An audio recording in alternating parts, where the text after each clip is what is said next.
하나님 말씀은 신약성경 갈라디아서 4장 8절에서 11절까지입니다. 신약성경 306쪽입니다. 우리 같이 한 목소리로 함께 읽겠습니다.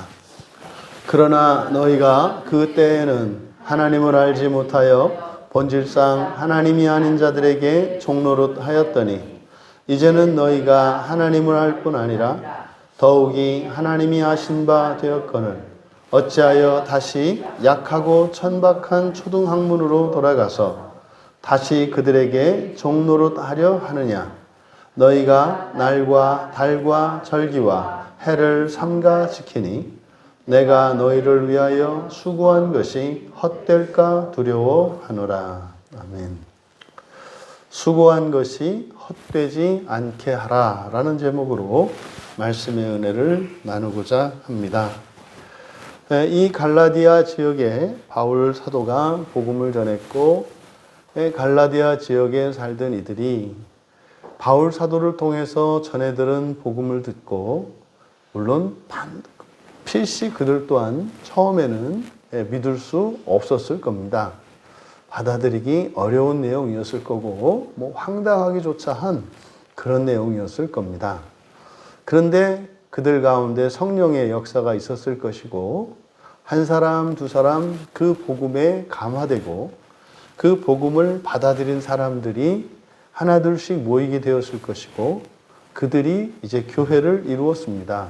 그래서 아마도 바울 사도를 통해서 복음을 전해 들었던 그들은 그들 이전까지 살아왔던 인생의 목표와 방식들을 버리고 이제 정말 그리스도인의 영광이 무엇이며 또 그리스도인의 삶이 어떠한 것인지를 깨닫고 새로운 인생을 시작했을 겁니다. 그런데 이제 거기에 유대의 율법주의자들이 그들에게 찾아온 겁니다. 이것은 이제 교회 안에 일어난 일입니다.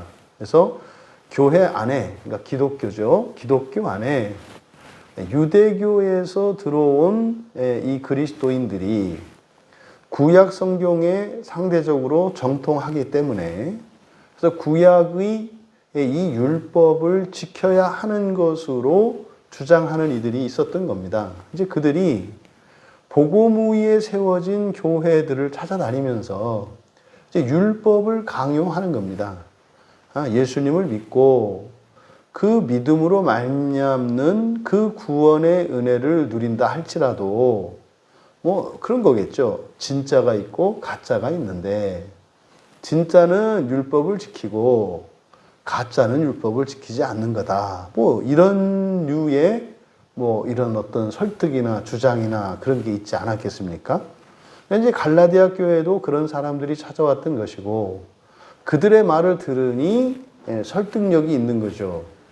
그렇죠. 예수를 믿고 이렇게 이 세상에 훌륭한 사람이 되는 일도 분명히 우리의 노력과 공로가 필요한 것인데 이것은 사람이 아니라 하나님의 자녀가 되는 이거는 신화에 가까운 이런 복음을 믿기는 믿었지만 가만히 생각을 해보니까 우리 입장에서 뭔가를 해야 될 것 같은 그러다 보니까 율법의 어떤 형식주의나 이런 것들이 이제 교인들에게 설득되기 시작을 한 겁니다. 이제 그 소식을 전해들은 바울이 지금 그들을 원래의 상태, 맨 처음 바울로부터 복음을 전해들었던 그때의 상태로 되돌리고자 지금 편지를 쓰고 있는 겁니다. 지금 8절에 다시 한번 바울 사도는 갈라디아 교회 교인들을 맨 처음 만났을 때를 상기시킵니다. 그러니까 이들이 예수 그리스도를 믿고 이제 그리스도인 되기 이전의 상태, 그때는 여러 가지 미신과 우상 숭배에 빠져 있던 이들이겠죠. 이 시대는 거의 신들의 세계라 해도 과언이 아니기 때문에 나름대로 개인적으로 또 가정적으로 국가적으로 또 민족적으로 섬기는 신들이 있었으며 그러한 종교 형식들이 다 일반화되어 있었죠. 다 나름대로 있었습니다. 그랬던 그들의 과거를 상기시키는 겁니다. 근데 그러나 그때는 이제 바울 만나기 이전에, 다시 말해 이들이 그리스도인 되기 이전의 상태를 이제 바울 사도께서 상기시켜 주시는데, 그때 그들은 어땠다? 하나님을 알지 못했다. 하나님을 알지 못하여, 이게 이제 분사구문이어서 이유를 나타냅니다. 하나님을 알지 못했기 때문에. 그래서 본질상 하나님이 아닌 자들에게 종노릇을 했다. 그러니까 하나님을 알지 못한 것이 원인이고, 뒤에 본질상 하나님이 아닌 자들에게 종노릇한 것이 결과입니다. 그러니까 이전의 삶, 예수님을 영접하기 이전의 그들의 삶은 하나님을 알지 못했기 때문에 이렇게 종노릇하며, 근데 종노릇을 해도 누구에게? 본질상 하나님이 아닌 자들에게 종노릇하며 살았다고 해요. 그럼 이거는 오늘날 이 시대에도 동일한 겁니다. 우리가 예수 그리스도를 알지 못하고 하나님을 알지 못한다면 그렇게 살아갈 수밖에 없는 거예요. 그런데 지금 사실 여기서 바울 사도께서 말씀하려고 하는 것은, 여기서 하나님이라고 하는 것은 정확한 하나님, 삼위일체 하나님, 창조주 하나님, 여호와 하나님, 예수 그리스도, 이것을 말하는 게 아니에요. 여기서 언급하고 있는 하나님을 알지 못했다라고 하는 것은 여기가 관사가 없는 테오스예요. 그러니까 이건 하나님이라고 번역하기보다는 신이라고 번역을 해야 맞는 거죠. 그러니까 그때 너희는 어떤 상태였다? 신을 알지 못하는 상태였다. 이거는요, 이렇게 바른 신앙, 바른 신관에 대해서 이야기하는 게 아니에요. 그냥 신을 알지 못했다. 다시 말해, 신에 대해서 무지했다는 거죠. 신에 대해서 무지했다. 그러니까 이거는 사실상 오늘날에도 예수를 믿는 사람이냐, 믿지 않는 사람이냐의 기준이 사실상 원칙적으로는 그리스도인이라고 하면 이 신은 뭡니까? 영적인 존재를 말하는 거예요. 이 영적인 존재에 대한 기본적인 지식을 갖고 있는 게 사실은 그리스도인이거든요. 원래 그리스도인이에요, 그게. 근데 오늘날은 그리스도인 되었는데도 불구하고 전혀 영적 세계에 대해서 문외한인 무신론자와 방불한 것 같은 그리스도인들. 그러니까 이게 무슨 신화나 이런 데 보면은 반수반인 같은 거죠. 이게 원래 우리는 반은 사람이고 반은 하나님인데, 이 교회 안에는 어떻게 반은 사람이고 반은 짐승인 것 같은 이런 사람들이 있는 거예요. 그러니까 이중성을 갖고 있다는 점에서는 같은데, 하나는 좋은 의미로 이중성이고 하나는 비참한 의미로 이중성인 거죠.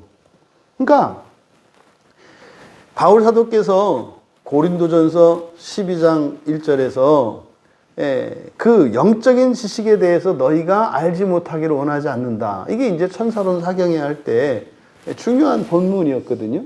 그러니까 그리스도인들, 그러니까 복음이 전해질 때 그 복음과 함께 들어오는 것이 뭐냐면 영적인 지식이에요. 그게 이제 우리말 성경에는 신령한 것이라고 되어 있습니다만 영적인 지식을 가리키는 거죠. 영적인 지식은 뭐라고요? 그러면 천사와 귀신에 관한 것이고요. 하나님에 관한 것이에요. 그리고 이 세상을 살아가는데 우리의 인생이라고 하는 것이 그냥 우리 뜻대로, 우리가 생각한 대로, 계획한 대로, 우리 힘으로 이렇게 되는 것이 아니라, 우리가 살아가는 그 일에는 천사들도 개입해서 돕고 귀신들도 방해하면서 그 방해와 싸우면서 살아가는 거라는 거예요. 이게 알지 모르기 않기를 내가 원한다. 그러니까 반드시 알아야 된다는 거죠. 반드시 알아야 되는 것이 그 영적인 지식인데, 그 영적인 지식이라는 게 뭐냐? 우리가 인생을 살아가는 이것은 영적인 전투라는 거예요. 그래서 사람의 일인 동시에 거기에는 이 사탄이 부리는 마귀들, 이 귀신들이 이제 이 저항하고 회방하고 속이고 이간하고 하는 이런 일들이 있을 것이고, 또 그 일을 돕기 위해서 예수님께서 하늘 보좌에서 우리에게 천군 천사들을 보내어 주셔서 그 귀신들을 상대하게 하신단 말이에요. 그게 우리에게 있는 권세거든요. 우리가 직접 그 귀신들과 싸우는 것이 아니라 우리에게 있는 주권으로, 그러니까 그 천사들을 부릴 수 있는 주권으로 주님께서 보내주신 그 천사들로 하여 싸워서 이기는 거죠. 이게 영적인 지식입니다. 그러니까 반드시 알아야 되는 지식이에요. 근데 지금 그들은 어땠다라는 거예요? 이 신에 대해서 알지 못했다는 거예요. 신에 대해서 알지 못했다. 그러면은요, 세상에서 일어나는 일이 다 사람의 일이고, 자기가 한 일이든지 아니면 누군가가 한 일이라고 생각하면서 살 거 아닙니까? 그러면은 이거는 뭐 10중 8구 당할 수밖에 없는 인생이에요. 얼마나 우습겠어요. 응? 그 인생에 어떤 뭐 이렇게 환난 하나만 딱 일으키면 자기 또 어떤 사람은 그걸 또 자책하면서 그냥 내 탓이라고 비관하면서 좌절하고 자학하며 살아가는 일들이 있을 것이고, 또 어떤 사람은 또 자기를 살필 수도 없고 자기의 죄와 허물을 깨달을 수 없는 사람이라면 필시 나에게는 나의 이 불행의 원인이 없으니까, 그럼 내 주변에 있는 누군가에게 그 책임자를 찾아서 그 사람에게 전가시키면서 원망하고 저주하고 미워하고 불평하면서 살아가는 인생이지 않겠느냐 이 말이에요.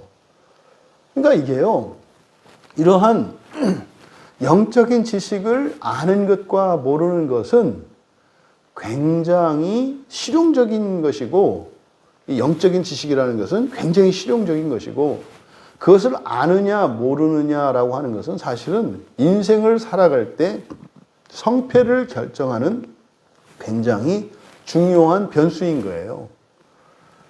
실제로 우리들이 일상에서 일어나는 사건, 사고들을 통해서 그런 영적인 통찰력을 가져야 하는 거죠. 이게 뭐 사소한 일에서도 그런 의미들을 부여해야 하는 겁니다. 그래서 이 두 세상, 맞물려서 돌아가는 보이는 세상과 보이지 않는 이 두 세상에서 일어나는 이 일들이 우리가 살아가면서 겪는 사건을 통해서 나타나요. 어떤 사건은 현재 우리가 살고 있는 이 세상의 일이기도 하고, 또한 보이지 않는 영적인 세상에서 일어난 일이기도 해요. 그러니까 이 세상의 모든 사건, 사고들은 두 세계에 대한 정보를 담고 있다 이 말이에요. 근데 이런 영적인 지식을 알지 못하는 사람들은 단지 이것으로 이 세상에 이렇게 온전할 수 없는 이런 어떤 인과율에 매여서 방황하면서 오해하면서 그렇게 살아갈 수밖에 없게 되는 거고, 또 어떤 사람들은 너무 이렇게 영지주의적인 사고로 이원화시켜서 이 세상은, 또 우리가 살아가는 물질 세계는 참으로 저급한 것이고 무가치한 것이니까 영적인 세계가 가치 있는 것이다 라고 해서 이렇게 이원론적 사고를 가지고 있는 사람, 이원론적 사고를 가지고 있는 사람은 우리의 일상생활을 가치 없다고 여기는 사람들이에요. 우리의 일상을. 그리고 마치 영적이고 신비적인 이런 것들만 정말 가치 있는 것처럼 생각하는, 이것도 치우친 생각이거든요. 이걸 이원론이라고 합니다. 그러니까 이런 정반대되는 부작용들이 있을 수 있는 거예요. 그래서 우리가 이 영적인 지식이 얼마나 중요한 것인가를 다시 한번 우리들이 생각해 보아야 하고, 과거에 그들이 어땠다? 이렇게 신에 대해서 무지했다라고 이야기를 해요. 그러면 어떤 일이 일어나느냐? 종노릇하며 산다는 거예요. 근데요, 종노릇도 뭐 이렇게 할 만한 거한테 종노릇하면 할 수 없지 않겠어요? 그렇지 않아요? 뭐 이렇게 나보다 좀 나은 사람에게 그것도 할 필요도 없지만, 그래도 나보다 조금이라도 뭐 나은 구석이 하나라도 있는 사람에게 가서 이렇게 빌붙어서 종노릇을 하면 참 그것도 딱하고 안타까운 일인 것은 틀림이 없습니다만 뭐 그래 뭐 그럴 수 있다고 칠 수 있잖아요. 근데 여기서요 그렇지도 않은 자들에게 종노릇했다는 거예요. 그게 뭡니까?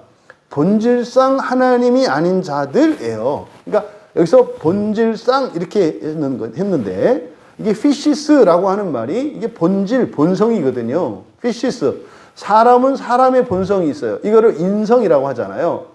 동물은 동물의 본성이 있어요. 이걸 수성이라고 하잖아요. 그러면 각자가 가지고 있는 첫 창조되었을 때 가지고 있는 타고난 그 본성이 있어요. 여기서 벗어날 수가 없거든요. 근데 새 창조는 바로 이 본성을 변화시키는 거란 말이에요. 그러면 본질상 그 하나님의 첫 창조 때에 신이 아니에요. 신이 아니다. 여기서 신도 마찬가지로 그냥 관사가 없는 떼오스기 때문에 뭡니까? 영적인 존재가 아니라는 뜻이에요. 그러니까 본질상 하나님이 아닌 자들이라고 하는 것은 영적인 실체가 아니다 이 말이에요. 영적인 실체는요, 보이지 않는다는 특성을 가지고 있고요. 인격성이라고 하는 특징을 갖고 있고요. 권능을 가지고 있어요. 그러니까 우리가 사경에서 중요한 담론이 뭐였어요? 주권과 능력에 관한 거잖아요. 그러니까 하나님이 사람에게는 주권을 주셨고요. 천사에게는 능력을 주신 거예요. 그러니까 주권과 능력 사이의 싸움이잖아요.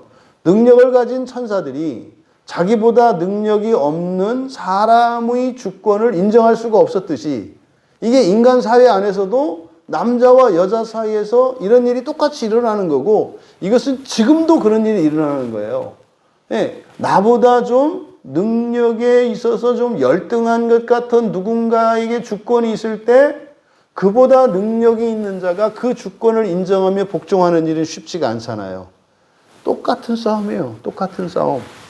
그런데 이거는 그냥 이렇게 귀신들이나 뭐 이런 거에게 종노를 했다면 그럴만해요. 왜요?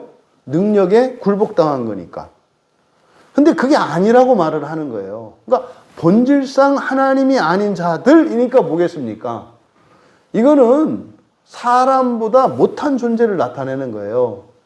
근데 여기서 그냥 본질상 하나님이 아닌 자들. 그런데요, 이거는 천사도 아니야. 귀신도 아니야. 근데 사람들이 뭐요? 신으로 높인 존재들을 말하는 거죠. 그러면 과거에 이들이 신으로 섬겼던 절대로 그렇게 섬김을 받을 만한 것들이 아닌 그 대표적인 게 1월 성신 해와 달과 별 같은 거죠. 이거는 인격이 없어요. 해나 달이나 별이나 이런 것들은 인격이 없다고요. 심지어는 뭐 이런 자연물들 이거는 인격이 없어요. 인격을 가진 게 아니에요. 아니 무슨 뭐 바위가 크다고 거기다가 절을 하고 말이죠. 그게 말이 되는 소리예요? 아니, 그거는 저렇게 부숴가지고 골재로 팔면 비싼 값에 팔 수 있어요. 다 이용해야 되는 거지. 그렇지 않아요? 나무가 또 크고 그러면 그거 임자 만나면 또 팔자 고칠만 하거든요. 그런 나무 뽑아가지고 남이 정원에다 갖다 놓으면 하란 얘기가 아니고 그렇다 이거예요. 그냥 사람에게 효용 가치가 있는 사람을 위해서 주신 이런 자연물들을 신격화하고 마치 종교의 대상으로 삼는 이런 일들을 지금 얘기하는 거죠. 뭐 우리나라도 과거에 이런 미신적인 이런 토템 사상 같은 거 이런 건 다 그런 거 아니에요? 예? 그 뭡니까? 고사 지낼 때마다 그 애매한 그 돼지목 자르고 소머리 잘라가지고 갖다 놓고 말해요. 예? 이렇게 제사 드리는 척 하지만 사실 다 뜯어먹잖아요. 예? 그러니까 웃기는 거잖아요. 그러니까 이걸 얘기하는 거죠, 이거를. 그러니까 어떻게 너희들이 전혀 섬길 필요가 없는 그들에게 종노릇을 하는가. 예, 실제로 그때 당시 그 이전에 이들이 섬겼던 이런 자연신 사상이나 이런 것들을 말하는 거죠. 뭐 이 편지를 읽을 때 갈라디아 교인들은 뭐 옛날 자신들의 생각이 나지 않겠어요? 예?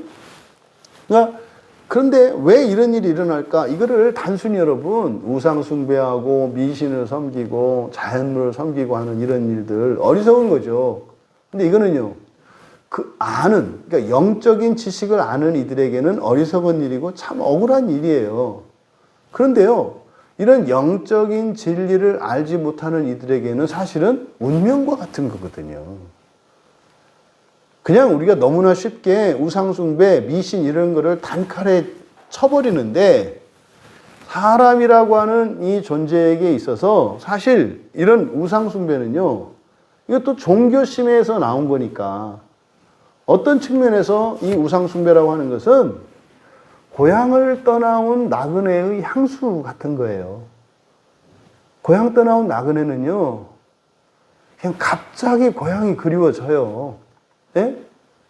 이는 바람에도 가슴이 떨리고요. 노란 달빛에 가슴이 벌렁거리고 그래요. 그런 것처럼 그러니까 사람에게 있어서 우상숭배 이것은 뭡니까? 참된 종교인 기독교를 제외한 그것이 뭐 이렇게 고등 종교이든 아주 뭐 저급한 수준의 그런 종교이든 미신이든 모든 것을 다 포함하는 거예요. 이런 것들은 뭐와 같다? 나그네의 향수와 같은 거다. 사람이 타락한 후에 하나님을 떠나왔지 않습니까? 하지만 우리의 존재 자체가 하나님으로부터 시작되었고 하나님으로부터 말미암았잖아요. 그럼 우리에게는요. 지워질 수 없는 하나님의 흔적이 있어요. 사람에게는. 이게 지워지지가 않아요. 그래서 이 사람의 몸이라고 하는 이 몸 자체도 하나님의 계시의 일반 계시의 중요한 도구라 그랬잖아요. 사람만 이렇게 들여다봐도요. 거기에서 종교가 생기는 거예요. 그게 뭐예요? 이렇게 인기 연예인들이나 또는 특별한 재주를 가지고 있는 사람, 이 사람들을 막 인기 있어 막 높이잖아요. 이게 무슨 행위예요? 이게 일종의 종교 행위예요. 그러니까 사람에게서 보이는 어떤 특별한 능력이나 특별함들을 보면 사람들이 거기에 따라가요. 왜요? 거기에서 권위를 느끼거든요.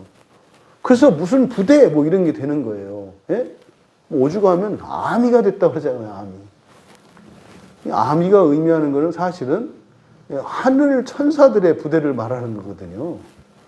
그러니까 이런 일들이 일어나요. 그러니까 사람들에게 있어서 이 우상숭배라고 하는 것은 우리에게 새겨져 있는 그 하나님의 흔적 때문에 그래요. 사람은 그렇게 하나님을 추구하며 살아갈 수밖에 없어요. 항상 사람은요, 하나님을 향해서 살아가요. 그래서 말입니다. 이 사람의 몸과 마음에 새겨진 그 하나님의 흔적이 있고요. 심지어 우리의 이 무의식 속에도 새겨진 하나님과 나누었던 그 사랑의 추억이 있어요. 우리 무의식 속에. 그러니까 어떤 형태로든지 이런 종교적인 행위를 하게 돼 있어요. 사람만은. 왜 그런지는 몰라요. 그런데 신지식이 없으니까, 신에 대해서 이런 영적인 지식을 가지지 못하니까 잘못된 이런 거짓 종교들을 만들어내고 거기에 빠지게 되는 거죠. 그러니까 하나님께 무지하면은요, 사람은요, 억제할 수 없는 이런 충동, 이런 감정에 의한 이런 충동에 이끌리면서 살아가게 되는데, 그것은 어떻게 살든지 결국 그것은 우상숭배로 가게 돼 있어요. 하나님을 알지 못한, 그러니까 신에 대한 영적인 지식이 없으면 그렇게 우상숭배를 하게 돼 있다고요. 그러니까요, 교회 안에서조차, 오늘날 교회 안에서조차 이런 영적인 지식이 없으면은요, 스스로 예수를 믿는 그리스도인이라고 하고 또 교회 안에 몸담고서 이렇게 기독교인의 생활 양식을 자신의 생활로 받아들이며 살아가는 사람이라 할지라도 우상 숭배를 하며 살아갈 수밖에 없어요. 뭐 하면? 영적인 지식을 알지 못하면. 그러니까요, 성경 한번 펼쳐보지 않고요, 설교를 되들으면서 그 지식, 그런 영적인 진리들을 알고자 하지 않는 그것이 얼마나 해가 되는 것이고 그것이 얼마나 인생에 대하여 무책임한 일인가 하는 것을 알 수 있죠. 영적인 지식을 모르면은요, 우상숭배를 하면서 살아가요. 우상숭배하면서 살아간다는 게 뭡니까? 망하는 인생이고요. 후회하는 인생이고요. 어이없는 인생을 살아간다는 거예요. 그래서 성경을 우리가 자꾸 읽어야 하고 자꾸 배워야 하고 하는 것이 먼 훗날 어떤 죽음 이후에 일어나는 그것뿐만이 아니라 이 세상을 살아가면서도 훗날 내가 인생을 살고 마칠 때 내 눈에서 피눈물 흘리지 않기 위해서는 절대적으로 필요한 일이에요. 어떤 사람이 인생을 마치고 마지막 숨을 거두는데 야, 내가 이놈의 마귀 새끼한테 평생을 이용당하고 그놈의 종으로 살았구나라는 것을 깨달은 그리스도인이 있다고 생각해 보세요. 기가 막히지 않겠어요? 이런 일이 말입니다. 무슨 이렇게 도덕적으로 악하고 말이죠. 이렇게 신앙적으로 게으르고 불성실 이런 게 아니에요. 겉모습으로는 손색이 없었다니까요. 그런데요, 아니 원수를 위해서 충성되게 스파이로 살았던 인생으로 결론이 나는 거예요. 그러니까 우리가 이런 영적인 지식을 하는 일이 얼마나 중요한 것인지를 다시 한번 우리가 생각나게 합니다. 또 이 인간의 우상숭배라고 하는 것은요, 이 사람이 살아있는 동안 영혼이 살아 숨쉬고 있는 증거인 동시에 그러니까 이거는 인간의 절대적인 무지의 증거인 거예요. 그러니까 잘못된 신앙생활, 잘못된 종교 이런 것들을 통해서 우리가 비관하고 이럴 게 아니라 거기서 우리가 인정하면 되죠. 나는 정말 하나님의 계시에 절대적으로 의존적인 존재구나. 이것만 깨달으면 돼요. 반면교사로 삼으면 되지 않아요? 잘못과 실수 속에서. 그래서 뭐 이렇게 엉뚱한 방식으로 엉뚱한 목표를 또 사실은 목표도 없는 신앙생활을 하는 너무나 많은 사람들. 그걸 통해서 사람에 대한 바른 지식을 알면 돼요. 그러면요, 거기서 얻을 수 있는 교훈이 뭐예요? 그냥 내가 옳다고 생각하는 대로, 그 내가 이렇게 내 느낌에 이렇게 좀 땡기는 대로 이렇게 살아서는 안 되는 거구나. 그러면은 저렇게 되는 거구나. 이게 반면교사로 삼을 수 있지 않아요? 그래서 다른 사람들의 이런 시행착오를 통해서 내가 더욱더 말씀의 사람이 될 수 있고요. 계시 의존적인 사람이 될 수 있다면 그 또한 우리에게, 나 자신에게 유익이 되는 거 아니겠습니까? 그러니까 이 우상숭배라고 하는 것 자체가 그 특성이 왜 그런 일이 일어나며 또 그것을 통해서도 우리가 교훈을 얻을 수 있다는 거. 그래서 다만 이 우상숭배라고 하는 것은 정말 이렇게 헛된 길로 인생길을 걷게 하고 말이죠. 또 정말 내가 가고자 하는 방향과 정반대로 가게 하는 것임을 깨달아야 하고, 그 또한 찾을 수 없는 것을 찾을 때까지 마침내 지쳐 쓰러지기까지 가게 하는 것이 우상숭배라고 하는 거. 그러니까요, 성경을 믿고 성경으로 신앙생활을 하는 사람들은 막연하고 끝이 없어지는 게 아니라 점점점 명료해지고 점점점 구체화돼요. 그리고 이 길은 내가 시작한 이 길을 끝까지 완주해야 된다, 이것이 아니라 내가 가야 할 만큼만 가면 되는 것이고 나머지는 나를 영접하시는 주님께서 목적지로 데려가는 것이구나를 깨닫게 돼요. 그런데 성경이 아닌 다른 것을 따라서 우리가 신앙생활을 하게 되면은요, 가면 갈수록 모호해져 갑니다. 가면 갈수록 지쳐갑니다. 왜요? 웬만큼 왔는데요, 가야 할 길이 더 많이 남은 것 같아요. 그래서 더 열심을 내서 추구하는데요, 가면 갈수록 멀어져요. 딱 이렇게 얘기하니까 근두운을 타고 석가모니 손바닥에서 달아나려고 하던 그 손오공이 생각이 나요. 어렸을 때 그 본 만화에서 이렇게 탔거든요. 예? 근두운을 딱 타고, 예? 그래서 딱 손오공이 까불고 그러니까, 예? 석가모니가 네가 나랑 내기하자. 그래서 내 손바닥에서만 벗어나면 내가 또 원하는 대로 해주마. 그랬더니 막 손오공이 이제 기세 등등해가지고 참 나를 잘 모르시고 하시는 말씀이네. 그럼 내가 그냥 금방 벗어난다고. 그래가지고 근두운을 펑 불러가지고 호출해가지고 막 그냥 그 총알택시처럼 타고 달려갔다는 겁니까? 그래서 까마득하게 그냥 구름 넘어 갔더니 저 끝에 봉오리가 이렇게 5봉오리가 딱 솟은 거예요. 잘 됐다.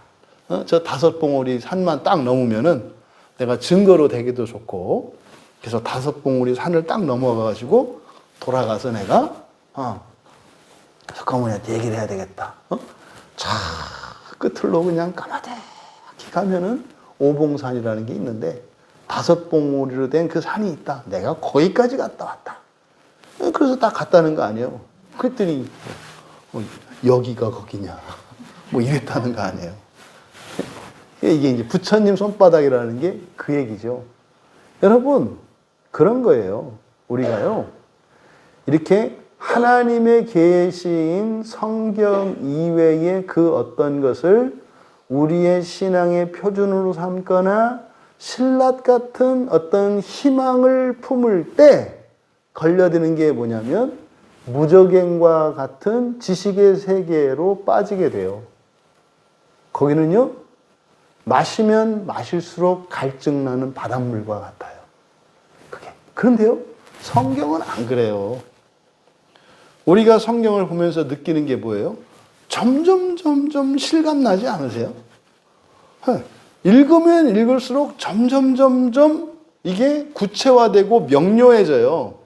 그러니까 중요한 것은요, 내가 가고 있는 이 방향이 이 길이 맞구나라고 하는 강한 확신을 갖게 해요. 나는 뭐 구원받았어 이런 확신이 아니라 성경만 믿고 가면 되는 거구나. 이 길이 맞구나. 그래서 때로는 의심도 들 때가 있죠. 왜?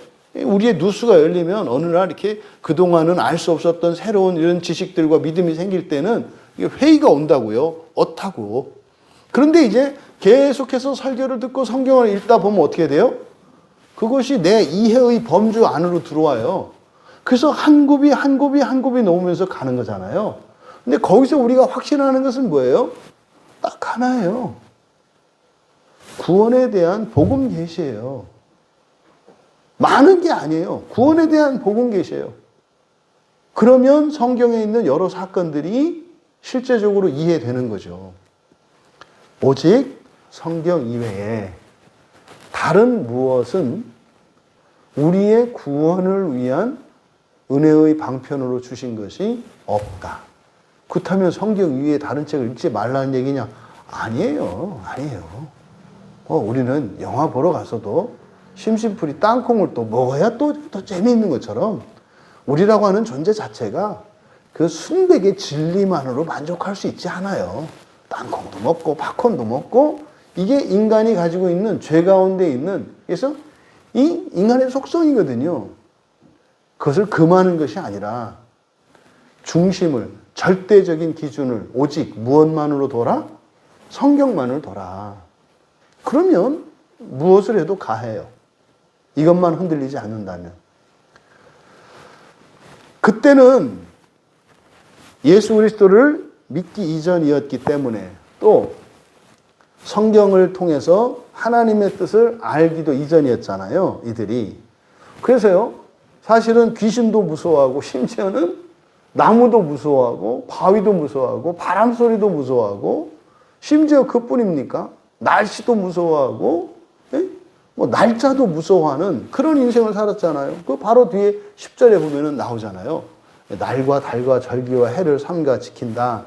이거는 이제 좀 다른 의미이기는 합니다만, 뭐 우리 어릴 적도, 뭐 저희 같은 경우도 시골에서도 컸기 때문에 굉장히 미신을 따랐죠. 근데 지금도 기억이 난다니까요. 그 액자 하나를 가져왔는데 항상 그 박으려면 달력을 먼저 확인하고요. 음력 며칠인지. 그리고 가서 어머니한테 여쭤보는 거죠.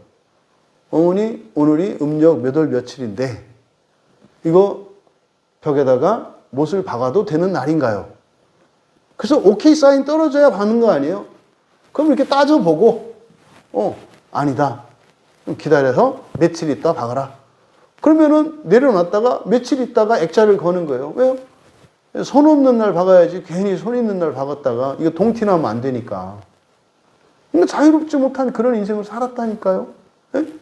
그리고 뭐 좀 맛있는 거라도 먹을라 치면은 그것도 샘낼까봐 대문 밖에나 이렇게 또 고시대를 또 해야 되는 거 아니에요? 예? 우리끼리 먹었다고 행패 부리지 말라고 귀신들한테 고시대를 해가지고 달래고 먹는. 아니 우리가 먹고 남은 음식물 찌꺼기를 줘야지 왜 먹기도 전에 그것들을 먼저 줘요? 이게 다 미신이거든요. 그러니까 뭐 하나 마음 놓고 먹을 수 있나? 뭐 하나 마음 놓고 아무 때나 할 수 있나? 그럴 때가 있었어요, 우리도. 이게 지금 바로 이들의 삶이 그랬던 거죠. 근데 사실 이들은 더 했다는 거 아닙니까? 예? 이들은 그냥 심지어 인격도 없는 이런 해와 달과 별, 또 심지어는 돌이나 이렇게 나무나 뭐 산이나 뭐 이런 것들에게 제사를 드리는, 그러니까 스스로 그거를 주인을 삼는, 뭐 오늘날은요, 뭐 사실은 가치도 없는 이 종이 조각에 불과한 지폐에다가 그걸 위해서 자기 인생도 걸고 시간도 뺏기고 가족의 행복도 뺏기고 사랑도 뺏기고 심지어는 타인의 생명까지 앗아버리는 이 지폐덩어리 때문에 말이에요. 사실은 이거 가치 없는 거거든요.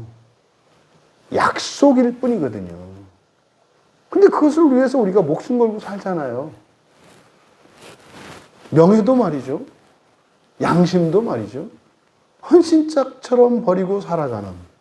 뭐 이게 뭐 옛사람의 삶의 모습 아니겠어요? 근데 더욱 안타까운 것은 그리스도인들에게서도 이런 양태들이 언뜻 보인다는 거예요. 이게 뭐냐 이 말이죠. 응? 이걸 뭐라고 한다? 반수반인. 반수반인. 하나님과 사람으로 살아가는 게 아니라 이 그리스도인들이 그러니까 사람에게서만 일어날 수 있는 일이에요. 사람에게서만 자신의 존재의 한계를 뛰어넘는 하나님의 영광에 이를 수도 있고 자신의 존재의 한계를 넘어서서 밑바닥으로 내리쳐서 짐승과 같이 될 수도 있는 게 사람이에요. 하나님의 자녀가 될 수도 있기도 하고 동물의 새끼가 될 수도 있는 게 사람이라고 하는 특성이죠. 이게 칼빈이 얘기하는 이중 예정이에요. 택함을 받고 하나님의 자녀가 되는 예정 안에 있는 자가, 선택 안에 있는 자가 하면 스스로 짐승과 같이 될 수 있는 유기의 예정이 있다는 거예요. 이게 칼빈이 말하는 선택과 유기라고 하는 이중 예정이에요. 이게 뭡니까? 구약에서는 순종과 불순종이에요. 순종과 불순종 모두 우리에게 허락하신 거죠. 기회를 주신 거잖아요. 그럼 그렇게 하면 하나님 뜻이 안 이루어질까요? 이루어진다니까요. 근데요, 순종하며 하나님의 자녀가 되기를 원하며 살아가는 이들에게는 복이 있을 것이고 그의 인생에는 보람과 영광이 있을 것이고 마침내 둘째 사망에 해를 당하지 않고 영광스러운 부활에 임할 거예요. 근데요, 유기를 택한 자, 유기는 하나님이 버리시는 게 아니에요. 스스로 버림 받는 것을 택하는 거죠. 우리의 첫 조상인 아담이 유기를 택했죠. 타락하는 게 유기를 택한 거예요. 이게 뭡니까? 나 혼자 살아보겠다는 거죠. 하나님 없이 살아보라고 허락하신다 이 말이에요. 그게 구약의 이스라엘의 불순종이죠. 신약의 그리스도인들의 타락이고 부패고 우상숭배예요. 그러면 그 또한 선택입니다. 존중하신다니까요. 하나님의 뜻은 이루어진다. 하지만 거기는 어떨 것이다? 수치가 있을 것이고 비참과 고통과 굴욕과 더러움과 이런 추함이 있을 것이다. 눈물 콧물이 있을 것이다. 그리고 나서 마침내 하나님의 뜻이 이루어질 것이다. 이게 칼빈이 이 얘기하는 이중 예정이에요. 근데 보통 사람들이 그 칼빈의 예정을 어떻게 이해하냐면 선택 안에 든 사람들은 구원받고 유기에 든 사람들은 구원받지 못한다. 그러니까 이제 막 다른 교단에서 이 장로교가 이단이다 뭐다 이게 난리를 치는 거다 이 말이에요. 왜요? 반쪽만 아니까. 그 얘기는 선택과 유기라는 것은 하나는 하나님이 택해서 구원하시고 하나는 영원히 버린다 이 얘기가 아니라니까요. 하나는 이쁘고 하나님이랑 정말 즐겁고 행복하게 그렇게 하나님의 구원에 이르고 하나는 그냥 하나님한테 승질 부리고 의심하고 그냥 오해하고 별의별 짓 발광을 다 하다가 마지막에 부끄러워하면서 죄송해요 하고 구원에 이르는 거. 이게 선택과 유기라니까요. 그러니까 칼빈의 예정 교리는 맞는 거예요. 근데 왜 이거 가지고 싸움이 일어나요? 그 뒷얘기가 빠져 있으니까. 하나는 영원히 버림받고 하나는 영원히 택함을 받는다고 하니까 이게 하나님의 성품과 맞지 않잖아요. 하나님의 신실성에 위배되잖아요. 그러니까 어떻게 돼요? 하나님을 눈치 보는 그리스도인으로 살아가게 돼요. 그 순간 하나님이 성경에 말하는 하나님이 아니라는 걸 알잖아요. 하나님은 그런 분이 아니거든요. 약속을 어기는 분이 아니거든요. 하나님은 어떤 일을 시작했으면 반드시 끝을 완성시키는 하나님이잖아요. 근데 창조해놓고 나를 왜 이따구로 이런 말이 나오는 거예요. 그거는 성경의 가르침에 반하는 것이다. 어쨌든 이들은 과거에 그런 삶을 살았어요. 뭐 때문에 그랬다고요? 신에 대하여 알지 못했기 때문에.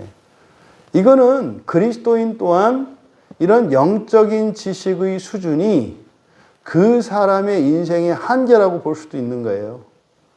영적인 지식의 한계가 일정 수준 이상, 일정 정도에 불과하면, 그리고 고정되면 정말로 우리가 예배의 대상으로 삼고 목표로 삼는 예수 그리스도에까지 이르지 못하고 중간에 정체되는 거거든요. 그러면 이게 이제 팔자 속에 갇히는 거예요.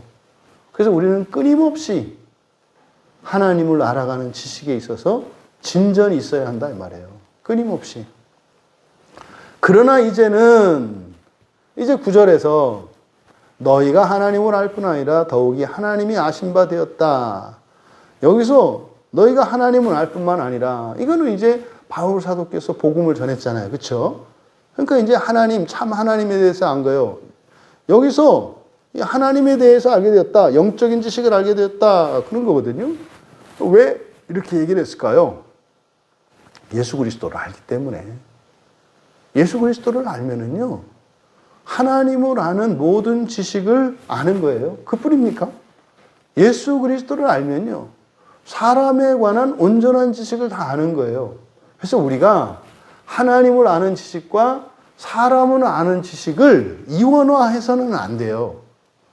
우리는 그리스도를 아는 지식이 가장 고상한 이유는 영적인 지식 중에 가장 완전하고 탁월한 지식이 예수 그리스도를 아는 지식이고, 사람에 대하여 아는 모든 지식과 지혜가 예수 그리스도를 아는 지식과 그 지혜 안에 다 있기 때문에 예수 그리스도를 아는 그 지식이 가장 고상한 지식이 되는 거예요. 그러니까 우리가 예수 그리스도 이외에 다른 신지식이라는 건 없어요, 사실은. 다른 모든 영적인 지식은 예수 그리스도의 지식의 n분의 1이에요. 그러니까 사실은 예수 그리스도를 확 터뜨려서 글자로 만들어서 놓은 게 성경이죠. 그래서 종종 우리가 예수를 두 글자로 예수라고 합니다. 이렇게 말하잖아요. 왜 그래요? 예수 그리스도는 하나님을 아는 모든 영적인 지식과 사람을 아는 모든 지식이 예수 그리스도에 관한 지식이기 때문에 지식을 담고 있는 책으로서의 성경이라는 의미에서 이 성경을 예수라고 이야기하는 거죠. 그러니까 지금 그러나 이제는 하나님을 알 뿐만 아니라 라고 하는 것은 바로 예수 그리스도를 알고 있다는 것을 말하는 거죠. 그러니까 뭐예요? 그리스도인이잖아요. 그러면 우리 또한 마찬가지 아닌가요? 우리가 그리스도인이잖아요. 우리는 하나님을 알잖아요. 하나님을 안다고 하는 것은 그 첫째가 그 어떤 뭐다? 예수 그리스도를 아는 거다. 예수 그리스도를 아는 거다. 그런데요, 놀라운 사실은 예수 그리스도를 알면 동시에 하나님이 너희를 아는 게 돼요. 그러니까 지금 우리말 성경에는 목적어가 생략되어 있습니다만은, 그러니까 더욱이 하나님이 아신 바 되었거늘. 여기는 목적어 뭐가 생략되어 있어요? 너희를이 생략되어 있는 거죠. 하나님이 너희를 아신 바 되었거늘. 그러니까 이게요, 언약 안에 있다는 것을 의미하고요. 우리가 예수를 알면 예수님이 날 안다니까요. 어떤 사람이 예수를 믿고 세례를 받으면 예수님이 나를 안다니까요. 그럼 그때부터는요, 예수님과 함께 살아가는 걸 아니까요. 그는 예수님 없는 곳에서 살아가는 게 아니라 예수님을 무시하면서 살아가는 거죠. 단 한순간도 우리는 예수님과 상관없이 살아가는 공간과 시간과 사건이 없어요. 언제나 함께거든요. 그냥 무시하느냐 안 하느냐 그 차이뿐이죠. 네? 그냥 투명인간 취급하느냐, 아니면 최소한 존재는 인정하느냐, 아니면 그를 존중하느냐, 뭐 그 차이에 따라서 뭐 경건의 정도가 나타나는 거죠. 그러니까 이제는 다시 말해 그리스도인 되고 나면 하나님을 알 뿐만 아니라 바로 하나님이 우리를 아는 거죠. 그런데도 불구하고 어찌하여 다시 약하고 천박한 초등학문으로 돌아가서 다시 그들에게 종노릇하려고 하느냐. 여기서 천박한 이 초등학문, 이거는 앞에서도 이미 밝혔지 않습니까? 이런 세상의 초등학문, 3절에서 이와 같이 우리도 어렸을 때 이 세상의 초등학문 아래에 있었다 그랬잖아요. 이 세상의 초등학문, 이 초등학문이라는 것은 앞에서 우리가 살펴봤습니다만 이게 기초고 모든 것의 구성 요소라 그랬잖아요. 근데 이거는 뭐예요? 다는 아니에요. 그렇죠? 부분이에요. 근데 이게 없으면 안 돼요. 반드시 있어야 해요. 그러니까 이게 뭡니까? 한약의 이 초등학문은 뭐겠어요? 한약에 있어서 초등학문과 같은 거? 감초겠죠, 감초. 약방의 감초 그러잖아요. 그래서 모든 한약에는 감초가 사용되잖아요. 이런 거예요. 왜냐하면 감초라고 하는 이것이 위를 달래서 말입니다. 그 약성분이 약성들을 몸에서 잘 받게 하는 역할을 해요. 위를 잘 달래서 감초가. 그래서 위로 하여금 위가 약한 사람들도 최소한 그 먹은 탕약 안에 있는 그 약재에 담겨 있는 좋은 성분들을 우리 몸이 흡수할 수 있도록 하는 역할이 감초의 역할이에요. 그러니까 아무리 좋은 걸 먹어도 흡수가 안 되고 그냥 다 배설돼 버리면 아무 의미 없잖아요. 그래서 약방의 감초라는 말이 감초가 만만하지 않다 이거예요. 근데 사실은 감초가 약효가 있는 건 아니에요. 이 기초라는 게 초등학문이라는 게 그런 거죠. 그러면 지금 사실 여기서 이제 초등학문이 가리키는 건 뭡니까? 유대인들에게는 율법이죠, 율법. 그리고 이방인들에게는 그들이 가지고 있는 종교적인 가르침이나 그들이 가지고 있는 어떤 도덕이나 관습, 이런 것을 의미한다 그랬잖아요. 그러니까 어째서 너희들은 다시 그 초등학문으로 돌아가려고 하는가? 근데 그 초등학문을 여기서 두 가지로 특징 짓고 있어요, 바울은. 첫째, 약하다. 두 번째, 천박하다. 그럼 여기서 약하다라고 하는 것은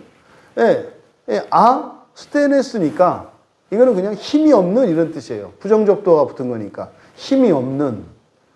그러니까 힘이라고 하는 것은 무엇인가를 할 수 있고 원하는 대로 할 수 있는 어떤 능력이잖아요. 그러니까 사람이 힘 없으면은 뭐 두 다리로 설 수가 없어요. 힘 없는 거죠. 또 팔 힘이 없으면 무언가를 들 수가 없어요. 그잖아요. 또 이렇게 어떤 지식이 부족하면 어떤 문제를 풀 수가 없어요. 이게 다 힘이 없는 거죠. 네. 전문인으로서 힘이 없다라고 하는 것은 전문적인 지식이 없는 걸 말해요. 그러니까 이 초등학문이라고 하는 것은 다시 말해서 이 율법 또 그들이 가지고 있는 종교적인 그 어떤 가르침들 이런 거는 다 뭐다? 힘이 없는 거다. 힘이 없는 거다. 두 번째로 천박한이라고 되어 있는데 이 천박한이라고 번역된 이 말이 푸토코스예요. 들어본 것 같지 않으세요? 푸토코스. 이게 산상수훈에서 팔복에서 이야기할 때 심령이 가난한 자, 프토코스가 그거거든요. 가난한이라고 번역되는 단어죠. 이 프토코스가. 그래서 이 프토코스는 뭐 가난한, 결핍된 이런 말이거든요. 이제 원래 이것이 파생된 말은 이것은 어디서 파생됐냐면 거지라는 말에서 파생된 거예요. 그래서 프토코스는 말하면은 거지 같은 이런 뜻이에요. 거지 같은. 그러면 거지의 특성들 있잖아요. 거지의 대표적인 특성이 뭐예요? 아무것도 없는 거죠. 집도 절도 없는, 재산도 없고 뭣도 없는. 그렇죠? 그래서 결핍된, 가난한 뭐 이렇게 형용사니까 번역하는 거예요. 그래서 이 프토코스는 마치 그런 겁니다. 이 거지처럼 이렇게 쭈그리고 있거나, 예? 무슨 말이에요? 길가에서 말해요. 이렇게 동냥하려고 이렇게 쭈그려 앉아 있는 모습. 또 거지는요, 아십니까? 아무리 힘센 거지도 어린아이한테 놀림받는다는 거 아시죠? 원래 거지는 그런 거예요. 자기보다 힘이 약한 사람한테도 자기가 거지이기 때문에 꼼짝 못하는 거예요. 이런 걸 뭐라요? 거지 근성이라고 하잖아요. 직장인들이 이런 거지 근성을 가지면 어떻게 돼요? 무조건 상사에게 굽실굽실하고 아부하는, 그게 여기서 말하는 프토코스예요. 그러니까 부당한 자기 상사가 인격적으로 모욕하고 부당하고 이렇게 불법적인 일을 시키는데도 마치 상사의 말을 듣는 것이 잘하는 것처럼 행동하고 생각하는 거, 이걸 거지 같다고 얘기한다 이 말이에요. 이게 프토코스예요. 그러니까 단순한 어떤 경제적인 결핍만을 의미하는 게 아니에요.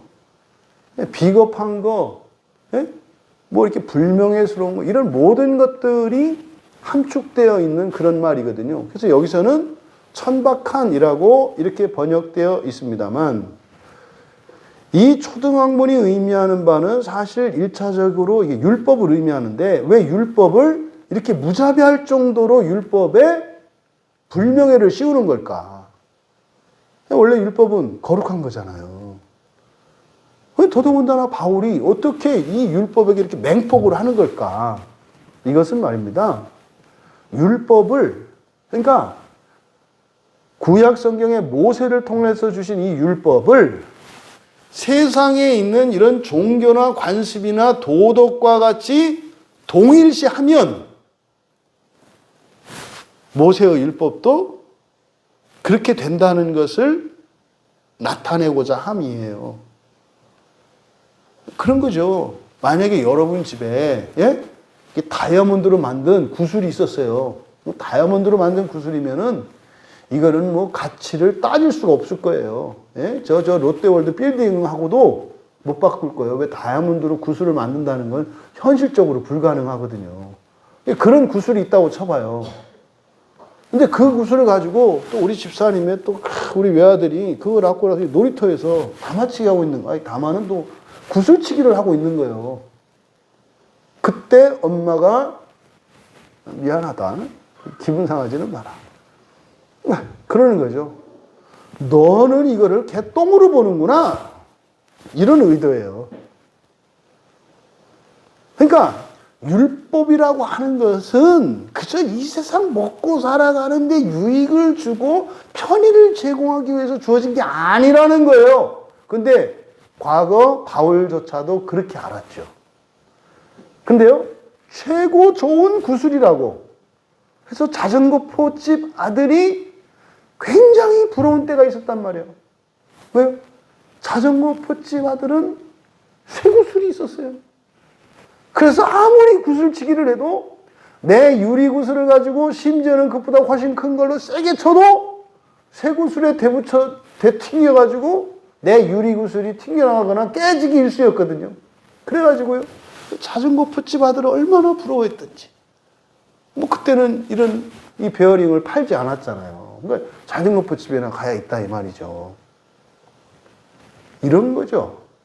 이스라엘 사람들이 과거에 하나님이 모세를 통해서 자신들에게 주셨던 이런 율법을 마치 어린아이 놀이터와 이 세상을 어린아이 놀이터에 비유할 때 사람들이 살아가는 그것이 마치 놀이터에서 구슬치기 하는 어린이들로 비유했을 때 모세에게 주신 그 율법이 그저 구슬치기 하는 데에서 좀 유리한 그런 쇠구슬 정도로 알았던 이것이 얼마나 어리석고 그리고 이 율법을 얼마나 폄훼하는 것이었는지를 드러내고 있는 게 천박한과 약한이라는 말 속에 있어요. 이거는 자신의 과거에 대한 반성도 들어가 있는 것으로 보여요. 오늘날 예수를 믿고 교회 다니는 게 뭡니까?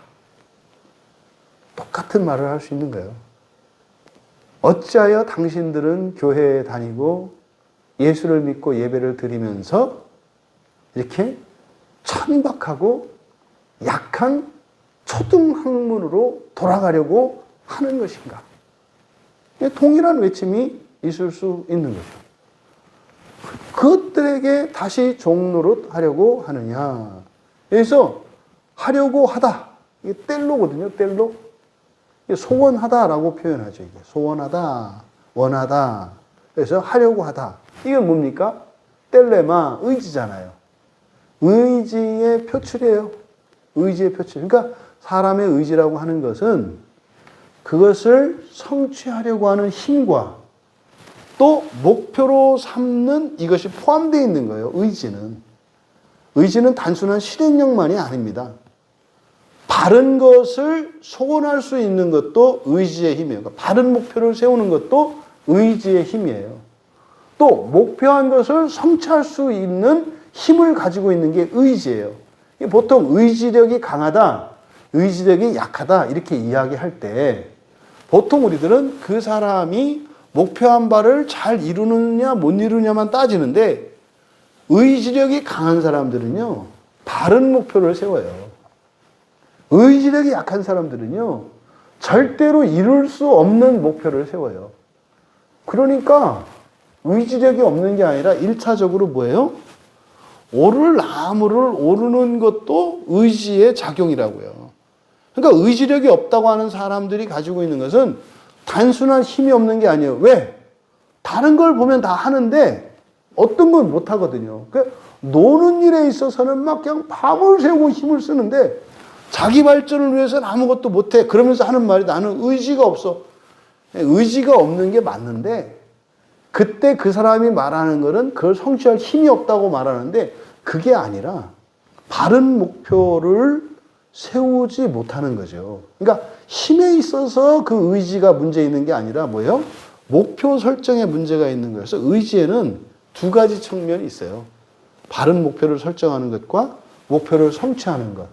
그래서 이 소원한다고 하는 이것, 그러잖아요. 이들의 지금 의지가 뭐 하려고 하고 있어요? 그것들에게 종노릇을 하려고 하고 있어요. 근데 여기는 뭡니까? 넘치는 힘이네요. 넘치는 힘으로 종노릇 하려고 하는 거잖아요. 의지가 없는 게 아니죠. 잘못된 의지죠. 우리가 고치려는 의지가 바로 이거죠. 노예 의지죠. 그러니까 무엇인가를 잘못된 목표로 삼으면 오히려 그에게 있는 힘이 해로운 게 되죠. 차라리 그럴 때는 힘이 없는 게 낫죠. 죄 가운데 있는 사람에게 재산이며 건강이며 이런 것들이 일시적으로 상실되는 것은 오히려 복이에요. 일시적으로. 그래서 이것이 의지 안에 이 두 가지가 들어가 있다. 지금 이들의 의지가 잘못된 것임을 밝히는 거예요. 이들에게 필요한 게 뭐예요? 갈라디아 교인들에게 마음 기경이 필요한 거예요. 지금 이 의지에 문제가 있어요. 이 마음 기경이 필요한 거예요. 그래서 마음 기경을 해야 된다고. 그러니까 종로로 탄다는 것은 반대로 그 대상을 주인으로 삼는 거잖아요. 그렇잖아요. 나를 위해서 주신 게 율법인데 율법을 주인으로 삼으려고 그래. 그럼 어떤 일이 일어날까요? 율법 때문에 사람을 해치고 율법 때문에 사랑의 평화가 깨져요. 종교 때문에 사람들이 다퉈요. 종교 때문에 가족 간에 불화가 일어나요. 이게 다 뭐 하는 거예요? 종노릇 하는 거예요. 어떻게 우리가 예수를 믿는 신앙이 우리의 삶에 유익이 안 되고 이게 불행의 이유가 되고 화의 원인이 됩니까? 우리의 신앙 자체가 문제가 아니라 우리의 의지의 문제인 거예요. 바로 그 초등학문에 종로로 타려고 하기 때문에 이런 일이 일어나는 거예요. 그러니까 종교에 일어나는 모든 종교, 기독교를 포함한 모든 종교예요. 모든 종교에서 일어나는 이런 부작용들은 무엇의 결과다? 종노릇의 결과다. 사람이 종교의 종이 되어 있어야 되겠어요? 종교의 교리가 사람의 주인이 되어야 되겠어요? 말이 안 되는 거죠. 하나님 나라의 복음, 하나님 자녀가 되는 이 복음을 받고도 누가? 갈라디아 교회 교인들이. 또 누가? 이 시대의 그리스도인들이. 똑같잖아요. 다시 사람의 즐거움이나 사람의 행복을 위해서 살고자 그 영광스러운 신비의 복음을 저버리려고 하는 것을 지적하는 거죠. 이것은 역사 속에서 끊임없이 반복됩니다. 끊임없이. 그러면서 너희가 또 날과 달과 절기와 해를 삼가 지키니. 이것은 이제 구약에서 명하는 이런 절기들을 말하는 거겠고, 또 이런 종교의 모든 형식과 율법에서 말하는 것들을 말하겠죠. 그러니까 이게 뭐라고요? 하나님이 주신 율법을 이런 현세의 욕망을 채우기 위한 수단으로 퇴락시킨 것을 의미해요. 그러니까 뭡니까? 이렇게 십자가 가지고 뭡니까? 드라큘라 이런 영화에 나오면은 검은 사제 이런 데 보면은 이렇게 딱 십자가 꺼내 가지고 귀신 쫓을 때 이렇게 예수 이름으로 명하는 이렇게 이럴 때 부적으로 쓰는 이런 거죠. 십자가는 우리에게 뭘 바라보는 거라고요? 하늘을 바라보게 하는 거라고요. 하나님 나라를. 오히려 그런 상황이었어요. 십자가를 보고 하나님 나라를 봐야지. 그러면요, 귀신이 물러가는 거예요. 얘는 이 세상에 속한 애가 아니라 얘를 지금 죽여버리면은 당장 하나님 나라 갈 거니까 내가 손해지. 그러니까 절대 안 건들고 가는 거죠. 하나님 나라를 봤을 때. 그런 거죠, 여러분. 그러니까 하나님의 이런 구원의 계획과는 무관하게 세속적인 목적이나 욕망을 충족시키기 위해서 살아가는 이런 신앙인들, 이것을 날과 달과 절기와 해를 삼가 지킨다라고 이야기한 거죠. 이어서 11절에 내가 너희를 위하여 수고한 것이 헛될까 두려워하노라. 이 11절 좀 밑줄 쳐놓으시고요. 우리말 성경에는 잘 안 나타나고 있는데요. 굉장히 중요한 교리가 이 안에 함축되어 있어요. 왜냐하면 지금 우리말 성경으로 보면 두려워하는 게 뭡니까? 그냥 내가 너희를 위하여 수고한 것이 헛될까 두려워하노라. 이렇게 돼 있잖아요. 그렇죠? 그러니까 이게 어떤 의미예요? 죽어라고 복음을 전했는데 그 복음의 열매가 맺히지 않는 거, 의미 없이 이게 헛수고로 될까봐, 그걸 내가 사역한 그것이 헛되게 될까봐 두려워한다. 이렇게 돼 있잖아요. 근데 이것이 말하려고 하는 근본적인 취지는 이게 맞아요. 그러니까 지금 갈라디아 교인들에게 참된 복음을 전했는데 엉뚱한 길로 가고 있으니까 내가 전한 그것이 헛될까? 두렵다. 요 말을 하는 거임에 틀림없어요. 지금 보세요. 이렇게 가나안 땅에서 시작되었던 이 예루살렘에서 시작된 복음이 이렇게 서편을 향해서 나가면서 유럽으로, 영국으로, 미국으로 돌아서 한국까지 이렇게 왔잖아요. 그런데 실제로 사도들의 전통모에서 세워졌던 그 기독교의 참된 복음이 헛되게 된 일들이 많이 일어났죠. 대표적인 게 지금 서아시아 지역이 무슬림 국가들 아니에요. 지금 무슬림 국가, 이 이슬람이라고 불려지는 이 무슬림 국가의 대부분은 거기가 기독교 제국이에요. 비잔틴 제국이라고요, 전부. 다 예수를 믿는 그리스도 국가들이었어요. 근데 거기가 어떻게 돼요? 기독교의 정반대편에, 다시 말해서 적그리스도와 같이 나라, 민족들이 돼버렸어요. 이거를 두려워한 거예요, 바울이. 실제로 그 두려움이 그대로 됐잖아요. 이 말이 역사 속에서 성취가 됐잖아요. 갈라디아 교회가 있던 그곳이 지금 다 무슬림 국가가 됐어요. 전부 다.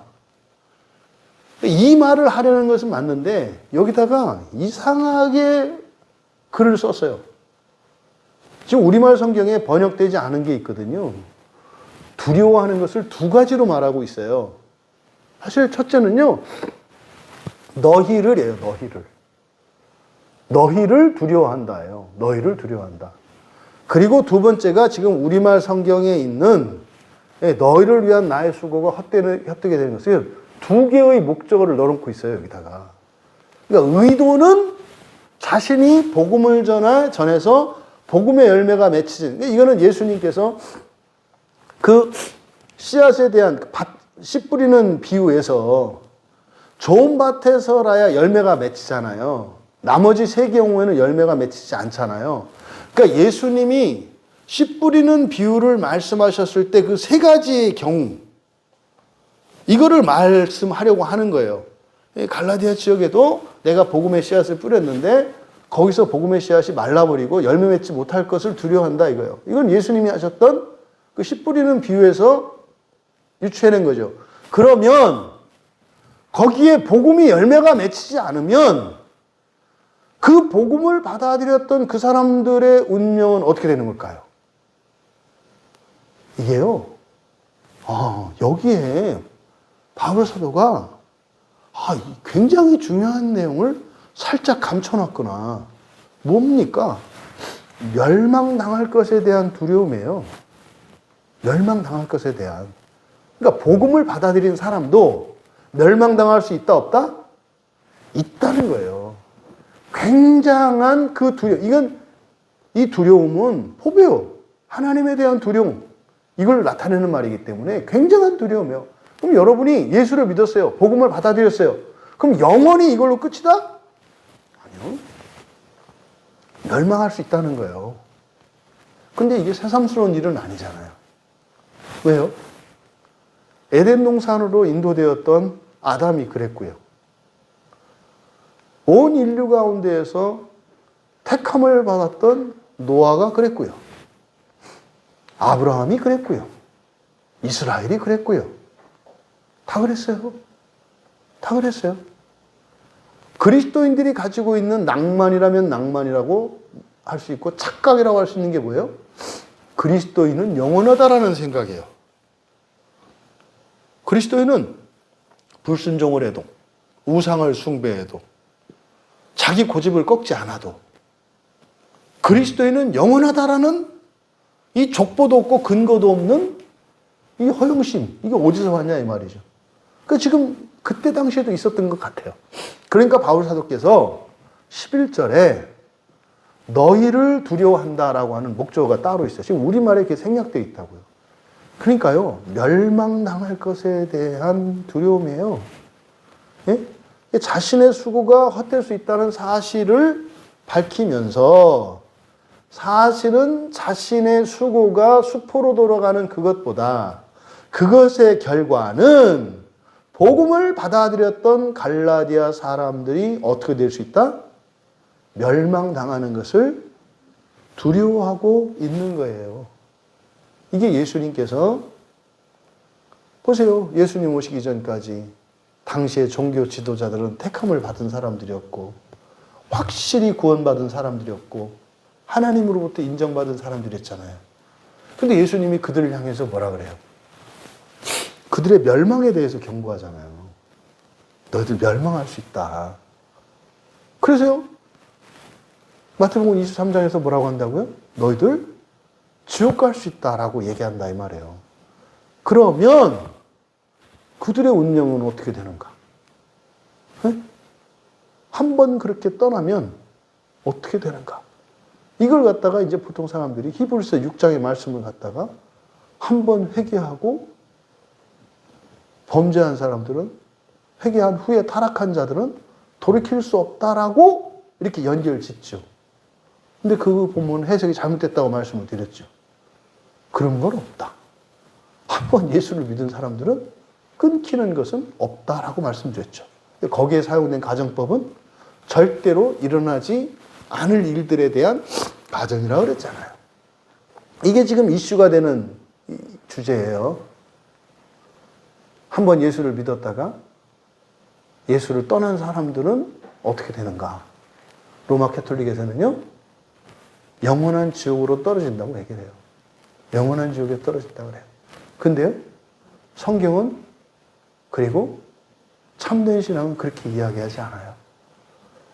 이 지옥의 환락이라는 것이 무시무시한 것이지만 반드시 하나님이 구원하신다는 것을 얘기하죠. 그건 그들에게 소망을 주는 말이 아니에요. 절대로 지옥까지 말라는 거죠. 예레미야 선지자도 예레미야 5장 5절 하반절에서 6절에 걸쳐서 그렇게 말씀을 해요. 그들은 여호와의 길, 자기 하나님의 법을 안다 하였더니 그들도 일제히 멍에를 꺾고 결박을 끊은지라. 그러므로 수풀에서 나오는 사자가 그들을 죽이며 사막의 이리가 그들을 멸하며 표범이 성읍들을 엿본즉 그리로 나오는 자마다 찢기리니 이는 그들의 허물이 많고 반역이 심함이니이다. 오늘날 한국 교회의 타락과 그리스도인들의 불신앙과 부패 반드시 멸망당합니다. 반드시 멸망당합니다.